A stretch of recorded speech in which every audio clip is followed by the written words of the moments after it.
Alright, here we are for another Innistrad block draft. I think this opening pack is a pretty easy pick of Maynard Gargoyle. I mean, this guy, 4/4 flyer, indestructible, he just locks up the ground, doesn't commit you to a color. Obviously, like, the second best card in the pack, probably, like, we're looking at, like, the Priest. Then maybe Prey Upon. A Spectral Riders and Abattoir Ghoul are probably very similar. So, like, if we're getting this Maynard Gargoyle and passing this stuff, we're not passing a lot of blue or black. Like, the Abattoir is really the only black card. I mean, Rotting Fence Nick's okay if you get a lot of zombies. Other than that, he's not impressive. Let's see. I mean, we might even wheel this. There's, what, 1, 2, 3... I'll say 4, 5, 6... Yeah, 7... 8, 9, like one of these guys might come back. So looking at blue or black and, you know, maybe picking up the Rotting Fence Snake on the wheel could be interesting, but we'll see what we're past here.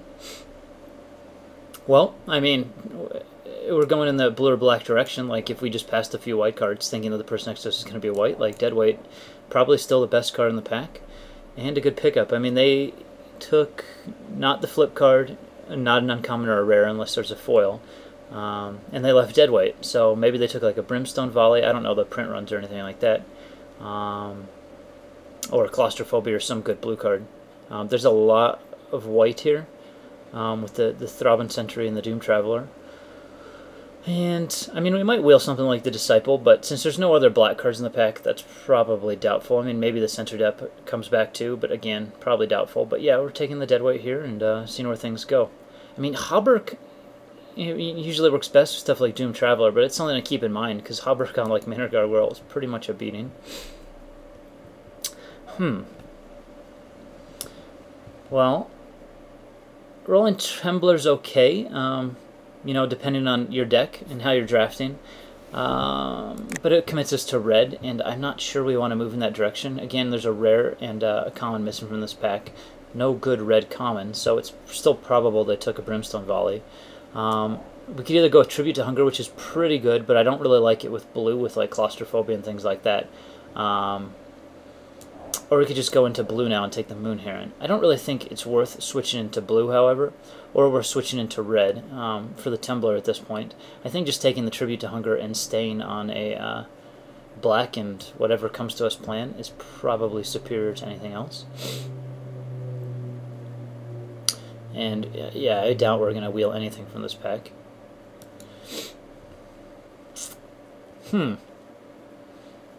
Well, another pretty weak pack. I mean, Ultra's Reap's okay, but not something I want to be taking this early. Butcher's Cleaver's pretty good if you end up with humans.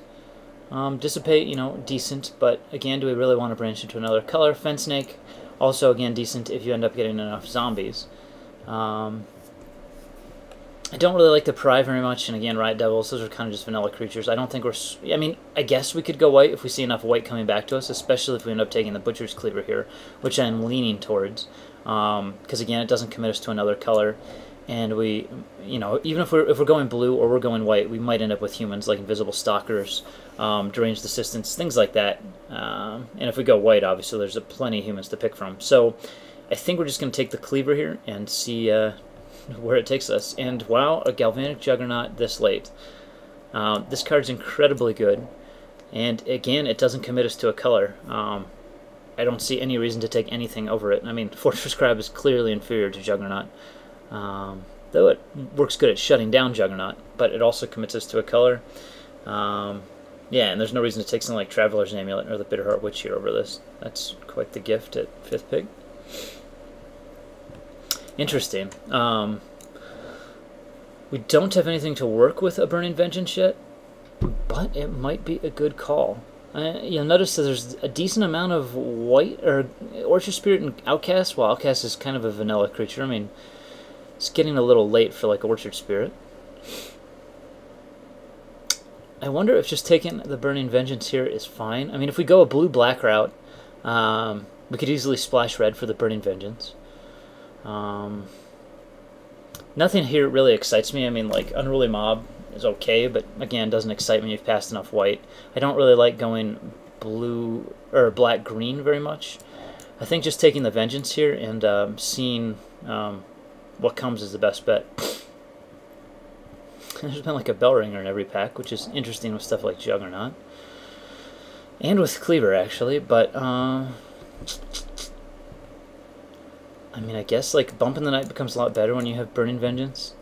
Though, Burning Vengeance isn't best in black-red. Again, I could just take the Fen Snake here and stay on black, or I could take the Traveler's Amulet, which would allow me to splash the Vengeance if we do go blue-black. We haven't really seen a lot of blue cards, so it's very probable blue is being cut pretty hard. But I think I'm just going to take the Traveler's Amulet and see where that takes us. And this is very similar to the last pack. Like, I think Shimmering Grotto is just the pick here. I don't really see getting a Fortress Crab right now. Certainly not going to rare draft the Heartless Summon at the moment. Feeling of Dread works pretty well with our Burning Vengeance if we did go like with a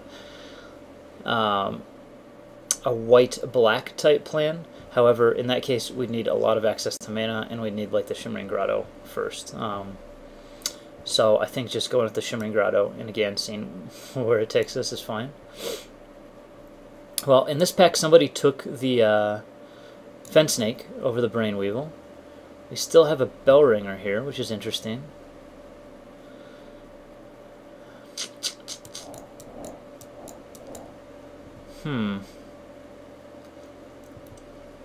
We still have a Riot Devils. I don't necessarily think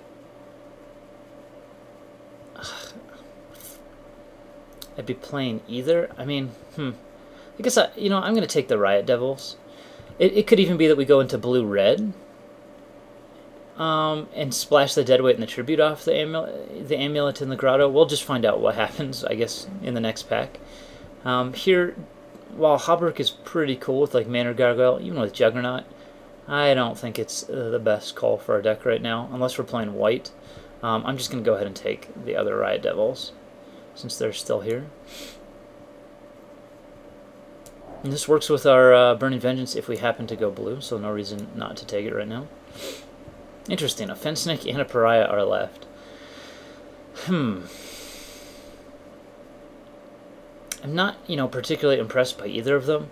If we commit to the Fen Snake, we're committing to more of a black plan, where these are pretty easily splashed. I think I'm just going to take the Pariah right now, since we actually have more red cards. Though I'm tempted, I don't really like playing Riot Devils early on. I'll take the Witch here in case we get Curse of Death Hold. So what this is looking like to me, believe it or not, is I really think we might be getting a lot of blue cards since we didn't pass a lot. And oddly enough, though we don't have any blue yet, I'm not unhappy playing blue-red, splashing the black, or blue-black, splashing like the Burning Vengeance. So we'll see what we open here. And then, like, just what I said with that plan, I think Grasp of Phantasms is actually the right pick here. Works with our Burning Vengeance, is an incredibly good card. While it could be okay to switch to stay in a black-red plan, like, Witch isn't something we really want to play. Burning Vengeance we wouldn't really be playing in straight-up black-red. I think, as I said, I'd rather play, like, a blue X with the red or the black, and Grasp really serves that plan. And even if we don't, I think Grasp of Phantasms is something that's really easily splashed too. And it's an incredibly good card. So we're just going to go with that. And hopefully we're going to wheel something like the Ashmouth Hound, or sometimes Alchemy and stuff comes back. Even the Typhoid Rats wouldn't be horrible for this deck. It's possible we'll wheel any of those, but yeah, I'm going to take the Grasp. This is a pretty solid pack.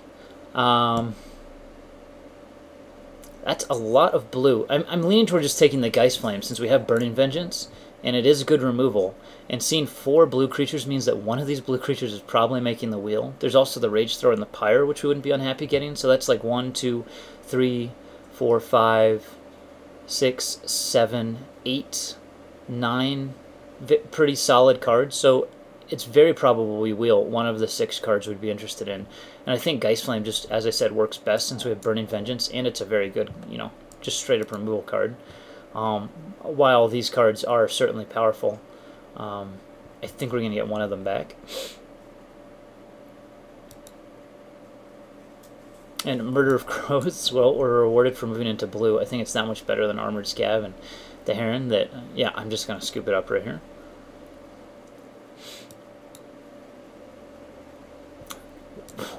Wow, in a Gavany Township. Like, we passed all that white. I have no clue what people are taking if the township is still here. Yeah, it's like nobody DC'd. That's just bizarre to me. We got Claustrophobia and Armored Scab. Claustrophobia doesn't work with the Tribute very well, but still probably the best card. Don't see any reason not to take it here. Hopefully we get like some Scabs or a and such on the way back, or that Forbidden Alchemy, but I don't know. Yeah, I'm just still shocked to see this here. Yeah. Wow, Cackling Counterpart, again, amazing card, especially with Burning Vengeance. Glad we moved into blue. And Stitcher's Apprentice is fine. If we end up somehow getting the Rage Thrower back, it works very well with that. It works well with Murder of Crows. Works well with Galvanic Juggernaut. Yeah, it's certainly a card we want for this deck. Ooh, and an Armored Scab. Okay. Well, wow. So I think I have to take the other Burning Vengeance here. I mean, that makes our Dream Twist and Geist Flame very good. We also have the Counterpart and the Grasp right now. So we already have 4 flashback spells, though I'd really want the Alchemy or the Assistant. I mean, just going with the other Vengeance here, and hopefully we can pick up at least 2 more, you know, spells later on. This will end up being the best pick, undoubtedly. Another Apprentice in the Rats. We didn't get the Forbidden Alchemy from this pack that wheeled, but I'm fine taking the Apprentice here. We need early drops, and he works with my other creatures. And awesome. So we have the choice between the Goliath left, the Rage Thrower left, and the Stitch Drake, and the Harvest Pyre. So we have the Makeshift Mauler and the Moon Heron here. I think Mauler's probably a bit better. I mean, especially because we can easily kill the Moon Heron with all the of our flashback stuff. I think, yeah, the Mauler's going to be the definite pick. And wow, we get past the Moon Heron. I forget the other blue card that was with this guy. I mean, I think we took the Murder out of this pack. So when we switched into blue, we basically got 1, 2, 3, 4, 5, 6, 7, 8. Wait, 1, 2, 3, 4, 5, 6, 7, 8, 9 blue cards this pack. That's very good. I don't think we're playing the Delusion. But, and another one. I mean, we could easily be playing that Dream Twist with double Burning Vengeance.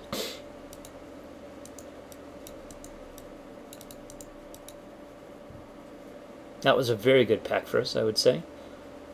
I don't think I'm playing like the Butcher's Cleaver now. Another Cackling Counterpart, wow. Yeah, I'm going to hide the Butcher's Cleaver. We just don't have enough humans, and it's a little too slow for what we want to be doing. I don't see, like, Claustrophobia is good, but I don't see any reason not to take Counterpart when we have 2 Burning Vengeances. And we have great things to copy, like Murder of Crows. Hopefully we even wheel the Fortress Crab from this pack. I think Fortress Crab's fine for this deck.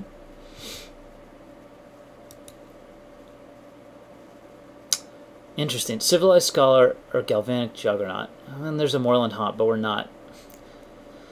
I mean, Haunt's very, very good too. And it wouldn't be horrible in this deck. But yeah, I don't think it's better than the Scholar or the Juggernaut. And I don't know which is better for our deck. Juggernaut's just such a beating, but Scholar is also such a beating. Especially when you just discard stuff like Dream Twist, which isn't amazing the first cast, but is with the second cast. Yeah, I mean, I think Scholar has to be the choice here. Scary thing is, like, Juggernaut's very, very good against us, whereas Scholar we can deal with. But, yeah, I think Scholar is just going to be the pick for us. Because of that reason, like, I don't see. I think we are playing Dream Twist, and we don't want him in our hand. We want him to be flashbacked, and this guy gets us to our Burning Vengeance and gets them out of our hand. So he, you know, he's doubly good. So now Runecanter's Pike isn't terrible, probably in our deck, and Rolling Tembler also isn't terrible. We have a lot of stuff that survives the Tembler when it's cast. In fact, most of our stuff. And it's got flashback, which is pretty sweet. But we have 1, 2, 3, 4, 5, 6. We might not even play Tribute now. 7. We got a lot of things for the Runecanter's Pike too, but I think the Temblor, like our deck just wants defense and to get on, you know, to get the Burning Vengeances online, and I think this solves that problem the best out of all these cards in this pack. So I think it's going to be that much better than the Templar that I am going, or sorry, than the Runecanter's Pike that I'm going to take it. Let's see. Yeah, I'm going to go ahead and hide the Tribute to Hunger. I don't think we are going to be playing that. It's probably just not worth splashing. The same thing with the Traveler's Amulet. I mean, maybe we splash the Dead Weight, but it's probably better to come out of the sideboard as a splash. So here is Delver of Secrets remotely okay. We got 1, 2, 3, 4, 5, 6, 7. I don't really like Delver still in this deck. I think just the Deranged Assistant, because it can warp us to our later drops a little bit faster. And it fills our graveyard. I mean, I wouldn't... Nightbridge Clutches could be fine for us because of the flashback, but it's not something I think I would take over the Assistant, and we're not taking another Stitcher's Apprentice, for sure. Yeah, I think Assistant is just the right pick here for us. Another Delver. I don't... Yeah, I mean, I'm still not a big fan of Delver at all, though it probably does work pretty well in our deck. I mean, it's not something we're worried about.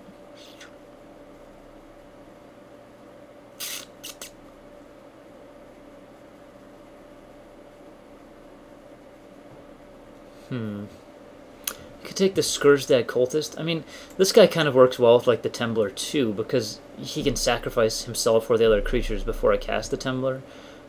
We can't use the Traitor's Blood at all. I think this is just the right pick. I'm still just do not like Delver very much. I don't think he flips enough to make him that good. Well, here we have the choice between a Geist and another Assistant. We got one Spirit already, and Cackling Counterpart's actually pretty good on Battleground Geist because it makes them both 4/3s. Assistant doesn't work so well with the Temblor, but our deck, yeah, I mean, our deck doesn't really get going till turn 3. And the Assistant is pretty good at ramping up to help us with our later drops. Yeah, I think the Assistant's, or the Geist is still better than the Assistant, even though our deck is a little slow.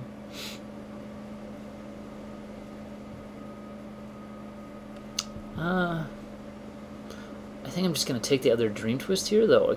And now I don't know if we're going to be playing it with all this other stuff. I mean, we have so many other flashback cards. But it could be a sideboard card for, like, the Temblor. If the Temblor, it turns out there's a deck that Temblor's not very good against. None of these other cards really excite me all that much. I really wish we had a Silent Departure for something like Cannibals that gets out of hand. But we don't, and that's okay. Well, here's a Fortress Crab. I think he's fine. He actually works pretty well with our plan. I'd rather, you know, play him maybe than Tormented Pariah. Just because I think our plan is to build defense, get out Burning Vengeance, get out our big flyers, and win the game. Yeah, I think Lost in the Mist is just going to be the right call here as a possible sideboard card. Don't really see us ever playing another Shimmering Grotto. Maybe I'd take the Ghost Quarter in case we run into Township. Yeah, I'll just grab the Pariah. None of these cards are exciting. Well, if we choose to play the Delver, we got a Delver. And there might be a deck that Delver is good against. If we had a third Burning Vengeance, I think I could play a bunch of these, but we don't. Like, the problem with these is that they're not amazing since we don't have Think Twice. And other stuff to put into our graveyard early. They're much better late game. Like early on, they're just like a dead draw early on, unless we have the Vengeances.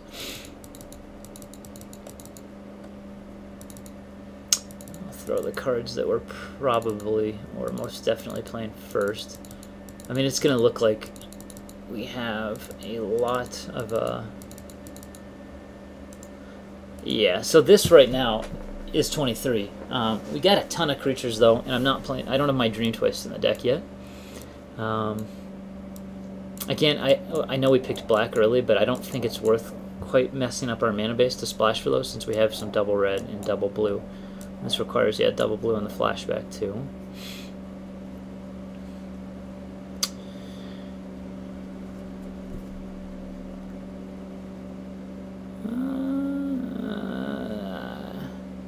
We don't have a lot that combos with the cultist, but again, he could just get rid of stuff before he Tembler.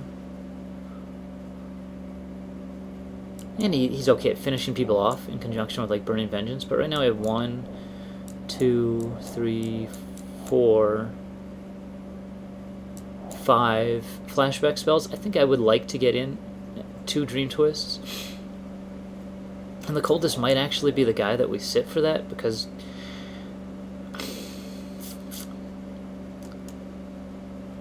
I mean, I like to add a little bit of extra early plays in the Stitcher's Apprentices, whereas Dream Twist, I mean, this is an early play, but it doesn't do anything. It would have been nice to get a Forbidden Alchemy or a Think Twice, but we didn't have a chance to really pick up those alchemies or see the Think Twice. I guess we could have taken an alchemy over one of those. I'm not 100% sure, but yeah, it's too bad we didn't end up getting that. But at the time, it wasn't the right choice. If that was the case. I don't think we had that option, but right now we do have a ton of creatures, so I think we can afford to take out creatures. We have 15, plus we have 2 Cackling Counterparts, so if we're removing anything, we're removing a creature. I don't think we're removing our top-end guys. I think Fortress Crab actually provides a pretty solid defense. I don't think we're removing any of those, so I think choice really comes down to maybe removing those guys.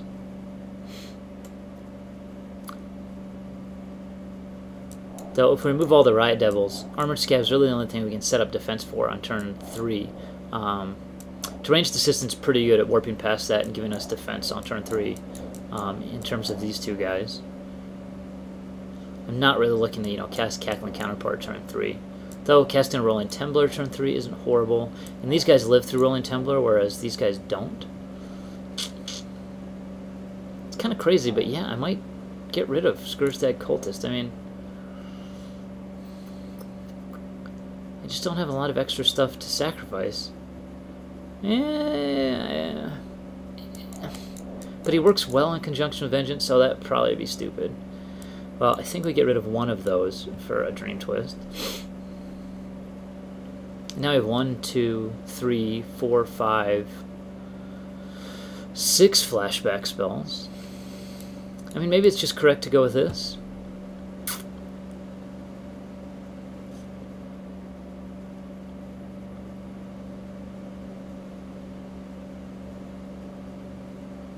I feel like I'd like to have another flashback spell, but I mean, this doesn't do anything on its own. It just works well with the Vengeances. We do have 2 ways to cycle it, this guy and this guy. So I think it's actually, you know, better to hold in your hand up till the point where, like, I don't want to just be filling my graveyard with crap unless I really need a creature like Makeshift Mauler. Yeah, I don't think it's really worth doing early on myself.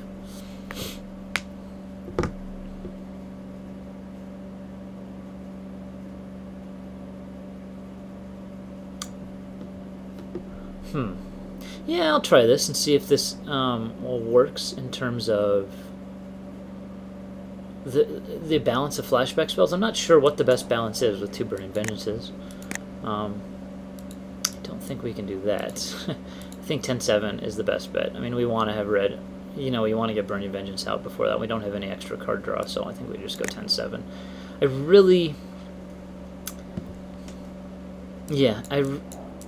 really wonder what the best balance when you have 2 Burning Vengeances is with flashback. I mean, a lot of our flashback's pretty expensive too. Aside from this and this, you know, 6, 7, and sorry, 8. Like, I feel like I should be getting another Dream Twist in, but it would be weaken our deck significantly if we don't draw that Vengeance.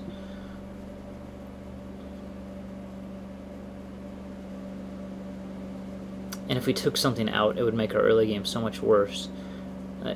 I guess we just want to survive, I mean, to late game with the counterparts. So yeah, I'm going to go with this and see how it runs. Alright, I will see you in round 1.